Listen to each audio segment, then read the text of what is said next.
Alrighty, so I'm actually recording this last just to make sure that it worked, but here we go. The FVG, the Fox7 continuation model indicator is now available for private access. The link will be posted in the Discord, and essentially you'll just have to DM me your TradingView name so that I can add you specifically using the manage access button. So there's no point sharing it with other people because it's not fully live for the public. And maybe down the line, once I continue to work on this, I might actually make it a paid indicator too. And again, shout out to BDM. Make sure you use his Bronx levels in collaboration with this, just so it'll save you some chart marking out sessions. Anyway, so once you've got the link, do me a favor and favorite it and just click use on chart. Now it's going to look hella messy when we first load it up. Now this is something I'm going to be working on later to modify these sweep indications to be for the 15-minute time frame, but to have it set up the way I do, we're just going to change these settings. And again, everything will be posted with images in the Discord as well for quick reference, or you can just go through the videos. All right, so we'll just go to settings and we'll change it. So what this is basically when you want to test it, you can actually load the script as a strategy, I believe. If not, you'll have to just let me know. But essentially when I was using this for back testing, this is a function that lets you change the point value. Now, initially it's set up for NASDAQ. So like I say, on one mini contract, it's 20 points. So if you want to see how many wins you can get by having a 25-point stop loss and a 50-point reward, you can backtest it quicker that way. But like I say, if the trade doesn't have the criteria that is mentioned in the next videos and in the trade examples, then just blindly taking every trade, you will lose more because the sweeps are being indicated on every candle and not specifically the 15-minute or session liquidity. That's something that will hopefully come later down the line. But just to get it on your chart clean and how I use it specifically, all I'm doing is making sure all of these macros are selected, which should be by default.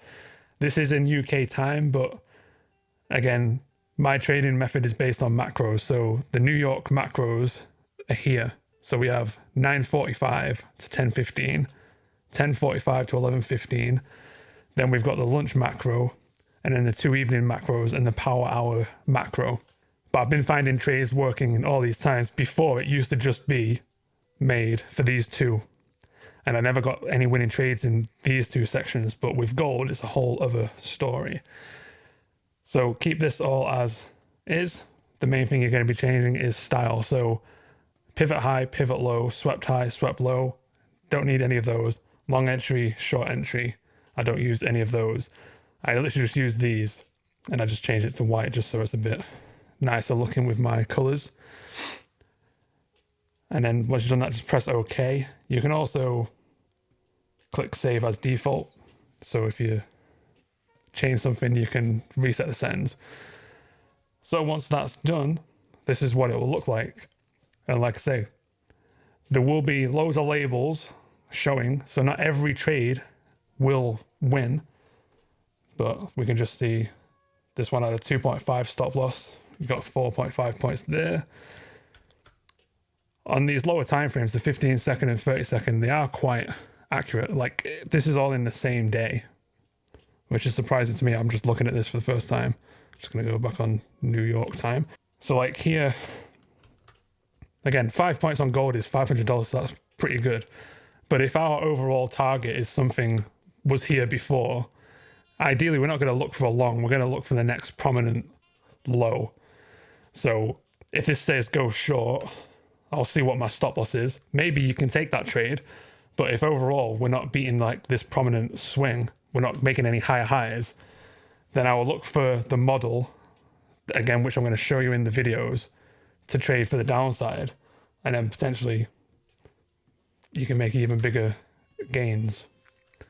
And my data is all based off 5-point stop loss and 10-point wins. And again here, if you took that one, you would probably want your stop loss at this swing low, a swing high, and target a swing low. And you have another one here. So if you did that, you'd got a 1-to-1 ratio, basically 3 points and 3 points reward. And then again, we've swept some form of liquidity there, which is actually the 12 o'clock. So on the 15-minute, that technically should be some sort of swing point. Yeah, like right there. So we had some sort of swing taken, and there you can look for your next trades to the upside. And again, if we just do a quick fair value gap, you can actually see why this trade worked. We're still respecting a 15-minute gap here. I'm just going to draw a box in this general direction so I can see where that trade was on the 15-second. Yeah, look at that. And this is what I'm saying about beautiful sniper entries. We swept a prominent 15-minute low. We're still inside this 15-minute gap. I would have no hesitation taking it just based on where it's telling me to go. You could have done it here on this candle close. And again, we're targeting specific things under the gap, for example. Then we have another indication there. And we're targeting whatever the heck this ran up to. Like, you can't make it up. 10 points, 12 points there, taking 2 trades. If you took a short around here, you're getting at least 4 points. So I don't see why you can't rinse, depending on, the context. Have we swept swing lows? Are we delivering from high time frame gaps? So yeah, that's all you need for now. Let's go into the next videos.